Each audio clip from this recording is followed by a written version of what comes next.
দীপ, দীপ করতে চাই। কি বলছো তুমি? বুঝতে পারছো না, করতে চাই। আরে তুমি যখন বলছো আমি মানা কেন করব? চলো। কোথায়? এখানে। পাগল হয়ে গেছে নাকি? বাথরুমে কি করে? আরে এটা কত বড় ওয়াশরুম, আর এখানে দেখো টেবিলও আছে, আর পিছনে কত বড় একটা মিররও লাগানো আছে। পুরো তো একদম মজা চলে আসবে। না, এখানে না। এখানে কি গন্ধ আসছে। এখানে না, তুমি অন্য জায়গায় চলো। আরে কণিকা, তুমি একটু বোঝার চেষ্টা করো। আমরা না রেস্টুরেন্টে এসেছি, এর থেকে ভালো প্লেস আর আমরা কোথায় পাবো বলো? আর এটা কতটা প্রাইভেট দেখো, আর এটা তাও অন্য কেউ পায় না। এটা শুধু আমার ফ্রেন্ড বলে তাই এটা আমাকে প্রোভাইড করেছে। না না বেবি, এখানে নয়, প্লিজ অন্য জায়গায় চলো। আমি এখানে কমফোর্টেবল নই। অন্য কোথাও? আর অন্য কোথাও কোথায়? আরে হ্যাঁ, ওখানে ঠিক আছে। ওখানে? ওখানে কোথায়? এখানে। এখানে গাড়ির মধ্যে? আরে এটা কত দারুণ বলো, আর এটা প্রাইভেটও আছে, আর এটা তো আমাদের নিজেদের। ভালো, কিন্তু বড় তো নয়। আর তুমি আমার ড্রেসটা দেখো, সম্ভব নয় আর। আরে কণিকা, তুমি তো বলেছিলে করবে, আরে কোথাও তো কম্প্রোমাইজ করো।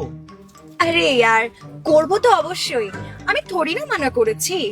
আরে গাড়ির মধ্যে এটা সেফ নয়। আর তুমি নিজেই দেখো না, গাড়িটা এমন একটা জায়গায় রাখা যে যে কেউ দেখে নিতে পারবে। ওটা তো তুমি ঠিকই বলেছো, তাহলে আমরা কোথায় করব?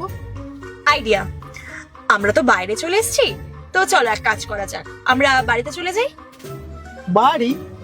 হ্যাঁ, আর আমি তো তোমার জন্য কিছু ভেবে রেখেছি, আর ওটা না শুধু ঘরের মধ্যেই সম্ভব। সত্যি তুমি আমার জন্য কিছু ভেবে রেখেছো? ঠিক আছে, তাহলে বাড়িতেই যাওয়া যাক, বাড়িতেই গিয়ে করব। ভালোই হলো, তাহলে বাড়িতে গিয়ে করবো একেবারে। ইয়ার, আরে চলো চলো চলো। আরে দাঁড়াও না, আরে আবার কি হলো? এক সেকেন্ড অপেক্ষা করো।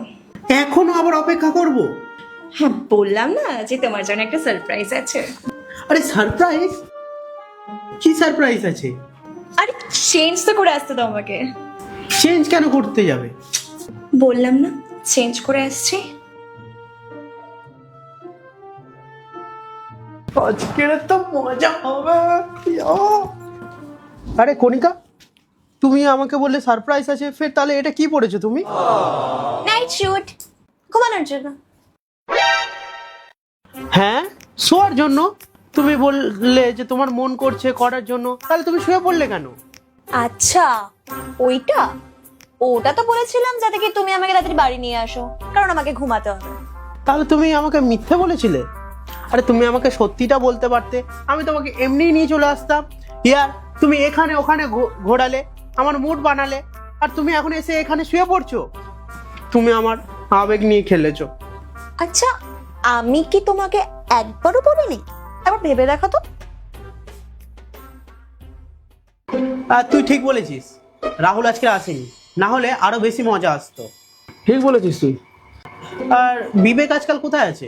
ও, দীপ চলো যাই। আরে দাঁড়াও, আর 15 মিনিট পর। আর হ্যাঁ বল, কি বলছিলিস?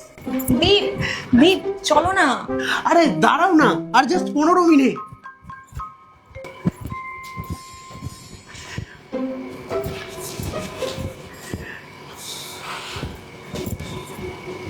তো ব্যাস, আমি জানতাম তোমাকে কিভাবে ঘরে নিয়ে আসতে হবে। Good night. কণিকা, এটা কিন্তু চিটিং।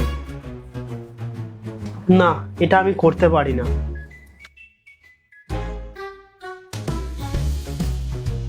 কণিকা, আমরা তো করতে পারি। শুয়ে পড়ো চুপচাপ।